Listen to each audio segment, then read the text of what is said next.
On April 11, 1966, the U.S. Army troops of the 1st Infantry Division, Charlie Company, 60th Regiment, were knowingly used as bait to lure out the Viet Cong in the dense jungles of the Phuoc Toi Province. But the operation backfired, and now, surrounded, outnumbered 5-1, and with no hope of reinforcements coming in, Charlie Company was hanging on by a thread. However, Army Sergeant James William Robinson Jr. had signed up for the Army just for moments like these. He dragged a fellow soldier to safety and got injured in the process. After reaching cover, Jim propped himself against a tree to patch up wounds on his leg when he was interrupted. Through the leaves and endless noise, he spotted a heavily entrenched enemy machine gun and immediately realized it was the one causing the most casualties to his beleaguered and dwindling unit. His procedure had to wait, but without ammo for his rifle, he quickly had to think of something else. And then, he noticed 2 hand grenades. By the mid-1960s, with the Cold War at its peak, the United States had significantly increased its military presence in Vietnam, mainly via large-scale search and destroy missions, hopeful that this would disrupt the Viet Cong and North Vietnamese activities and their bases. Meanwhile, the enemy, knowing they had the dense jungles and their knowledge of the terrain to their advantage, avoided conventional battles unless they perceived a tactical advantage. Instead, they set ambushes and hit-and-run attacks, blending in with the civilian population. In early 1966, American intelligence noticed a growing buildup of supplies in areas east of Saigon, where the 5th People's Liberation Armed Forces Division was located. This stockpile was reportedly enough to launch a division-size offense against the capital of Saigon.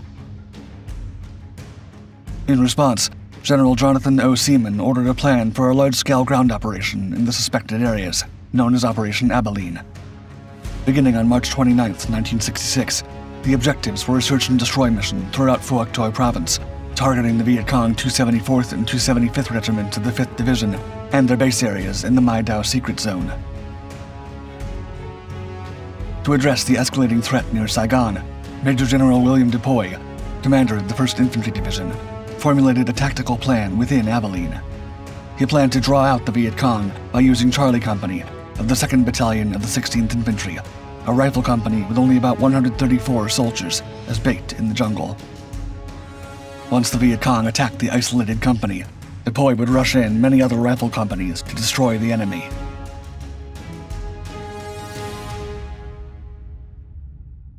In late March, the 2nd Battalion was already hard at work, performing search and destroy missions all over the northern part of the operation zone, securing areas and supporting artillery units. By the first week of April, they'd also engaged in sweep operations, destroying essential enemy resources like base camps, rice, and ammunition. Until then, intelligence documents indicated that, quote, local force units presently operating in the area were scattered and disorganized, with little capability to mount effective operations. However disarrayed the local forces appeared, there were indications that the D-800 Battalion, a single unit subordinate of the 5th PLAF Division, was still in the area of operations, and Charlie Company of the 2nd Battalion was willing to look for them without mercy. That's because, despite numbering only 134 men by April, the men from Charlie Company weren't newbies nor young draftees. They were professional soldiers, determined to keep the communists away from Vietnam. One of those men was 25-year-old James W. Robinson Jr., who did not have to be in South Vietnam. The sergeant was there by choice. Born in 1940, despite already having served a 4-year stint in the Marine Corps after high school. As U.S. involvement in Vietnam expanded, the Illinois native, a patriotic individual who idolized MacArthur and Churchill, really wanted to do his part. Believing the war in South Vietnam was a struggle between the forces of good and evil, in a letter to his father talking about his concern about the growing communist invasion, he wrote, quote, "There's a world on fire, and we should do something about it." By August 1965, he received orders to join the famed 1st Infantry Division. Finally, he headed to South Vietnam, where he excelled at following orders and showed a knack for leadership, eventually rising to the rank of sergeant. On April 8th, after a week of operations, the 2nd Battalion was ordered to move northwest to Sa Cam Mai in separate but mutually supporting columns, with the original plan to entice and draw the enemy out and hit them with artillery. Because the other companies would be about 1.5 miles away, these additional rifle companies would join the battle and rush in from the rear, surprising and destroying very quickly. As the companies separated to begin their search on April 9th, while they established new defensive positions nightly, all were surprised to find the dense jungle posed a significant maneuvering challenge from the get-go.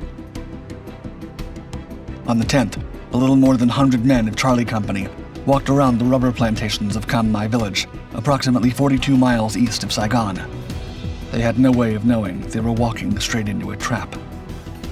In a matter of hours, what was once a U.S. search and destroy mission would turn into a fierce battle for survival, where Charlie Company, 2nd Battalion, 16th Regiment, was outnumbered 5-1. On the morning of April 11th, 1966, Sergeant James Robinson Jr.'s Charlie Company, on a sweep of a suspected Viet Cong stronghold, was hacking their way into the dense jungle when a friendly artillery round burst above them, showering the trekking soldiers below with shrapnel. In an instant, the element of surprise, as well as the lives of 2 American soldiers, were gone. The fire allowed the Viet Cong to sneakily maneuver around the outnumbered Americans. By the afternoon, the elusive D-800 Battalion of the Viet Cong, who had the strength of over 500 soldiers, 3 machine gun positions with stationary 50 caliber machine guns capable of chewing right through trees, had encircled the Americans. And so, the Battle of Sha Kam Mai began. The Viet Cong soldiers, with a Chinese-made variant of the Soviet AK-47, in addition to the other weapons, quickly wounded 3 of the 4 platoon sergeants. Already light on men, the heavy fire they were taking from all sides began to decimate their numbers even further. While they tried to take cover, enemy snipers hidden in trees and experts in jungle terrain could spot them easily. Suddenly, heavy automatic fire raked the perimeter, with hand grenades falling from the sky and mortar shells crashing down through every tree, all directed towards the men from Charlie Company. The company formed a circular perimeter with interlocking fire to minimize casualties, expecting other units would soon join them in this increasingly perilous fight. However, the thick jungle thwarted the top brass's original gamble on the other rifle companies arriving in time to back them up. Losing command and control, with only a distant hope of reinforcement, Charlie Company was left to fight for their lives on their own. Luckily, they had Sergeant Jim Robinson on their side. From the get-go, Robinson worked alongside his platoon leader to place their dazzled yet determined men in the best defensive positions. As enemy snipers up in the nearby trees continued to inflict casualties, the sergeant personally located the most accurate enemy sniper, took a grenade launcher, and fired it directly at him with no hesitation. Immediately, the soldiers began to cut a landing zone for the incoming medevac helicopters, all oblivious to the fact that they were just yards away from the Viet Cong stronghold. With this, Air Force pararescue men were able to rappel down and airlift out about a dozen wounded men. But as the choppers flew away, intense enemy machine gun fire continued to rain down on the survivors. Upon spotting a medic taking an enemy round while giving first aid to a fallen comrade in front of his position, and well aware that the 2 were now an easy target for the enemy, Robinson dashed into the rain of fire. Charging through, the sergeant single-handedly dragged both of them to safety and even gave them medical treatment, saving both of their lives. The fight had only just begun, and all men from Charlie Company would have to pull their weight throughout the day. While Bravo Company, the unit closest to them, was ordered to reinforce them, the approaching night made it impossible.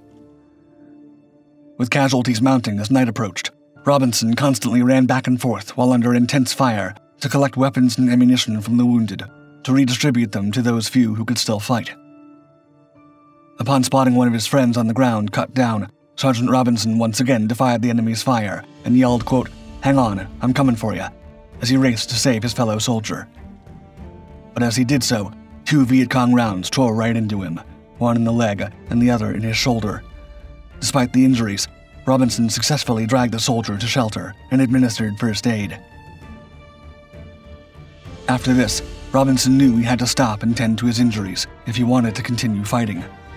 But while he rested on a thick tree, treating his wounds himself, he spotted a massive enemy machine gun that was causing casualties of his men.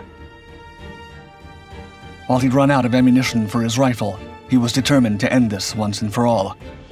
Robinson seized 2 grenades, and in an act of unsurpassed heroism, the injured soldier ran with all his might toward the entrenched enemy weapon. As he made his way, a tracer round slammed right into him, while another set fire to his uniform. Without stopping, Sergeant Robinson ripped off the burning clothes from his body and continued to run as fast as he could through the enemy fire, concentrating body and mind on getting within grenade range of the enemy machine gun. He was determined to destroy that position, no matter what it took. As his men watched with eyes wide open, Robinson took 2 more rounds in the chest. Yet he continued. Almost like a miracle, the heroic Sergeant James Robinson summoned his last bit of strength, got close enough to the gun, and hurled both grenades, destroying the enemy gun position and everything around it in a massive blast as the 25-year-old fell back, limp, upon the jungle floor.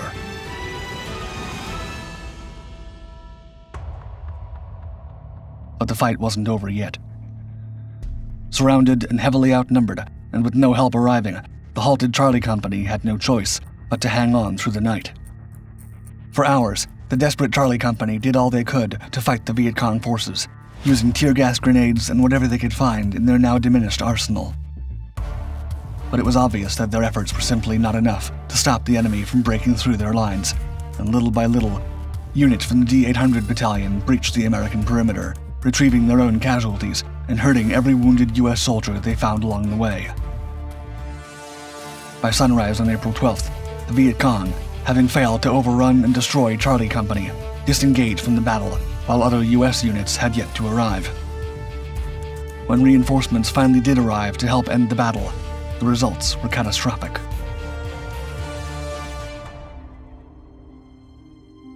After a sharp battle, over a third of the embattled company had been lost or wounded. According to some newspapers, Charlie Company had a casualty count of up to 80%. However, this number would have been much higher if Staff Sergeant Robinson had not been willing to risk his life for his men as he did. According to fellow soldier Phil Hall, quote, "Those of us who survived that day and Vietnam came home and had the rest of our life. Sergeant Robinson didn't get to have the rest of his life. He gave that to us." On July 16, 1967, the Medal of Honor, the United States' highest military commendation, was given to James William Robinson, Jr., presented to his father. His citation reads, quote, "His magnificent display of leadership and bravery saved several lives and inspired his soldiers to defeat the numerically superior enemy force. Sergeant Robinson's conspicuous gallantry and intrepidity, at the cost of his life, are in keeping with the finest traditions of the U.S. Army and reflect great credit upon the 1st Infantry Division and the U.S. Armed Forces." According to his father, mere days before the Battle of Sa Cam Mai, Sergeant Robinson wrote him a letter that read, quote, "The price we pay for freedom is never cheap."